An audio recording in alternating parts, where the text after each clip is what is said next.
Rezultati i zgjedhjeve të 28 dhjetorit ka nxjerrë në pa qëndrime të kundërta në lidhjen demokratike të Kosovës.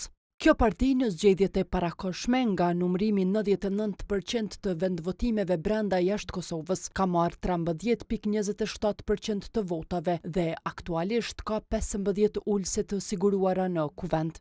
Sokol Havolli, që në këto zgjedhje kandidoi për deputet, por nuk është në mesin e të zgjedhurve, i ka reaguar kolegës së tij të re në LDK, Shqipe Pantina, e cila po ashtu nga rezultatet e deritanishme nuk ka siguruar një vend në legjislaturën e 10.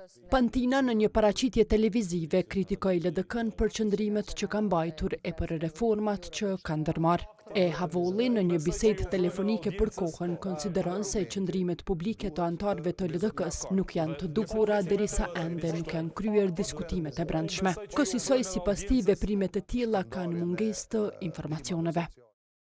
Ndoshta kjo kishte më qenë këshill për të rinj që janë pjesë e LDK-s, edhe është mirë shumë që janë pjesë e LDK-s, që të jedhen sa më tepër informacion fillimisht, jo pas zgjedhjeve në emisionin e parë që i ofrohet mundësia të dalë dhe të japë diagnoza se kush është fajtori, kush është fajtori. Ato dhe kanë më bodër të strukturave të brendshme. Havolli thotë se kuvendi i përgjithshëm i partisë, kurdo që mblidhet, do të jetë mundësi e shterjes së diskutimeve për rezultatin zgjedhor e për qëndrimin që do të mbajë LDK-ja. Në lidhje me kritikat ndaj saj, nuk ka pranuar që të deklarohet kandidatja për deputete e LDK-s Shqipe Pantina. Ndërsa njohësi zhvillimeve politike, Doraja Timeri vlerëson se LDK-ja duhet të analizojë veprimet që e kanë sjellë deri te rezultati e për ato që duhet t'i ndërmarrin si reflektim ndaj tij.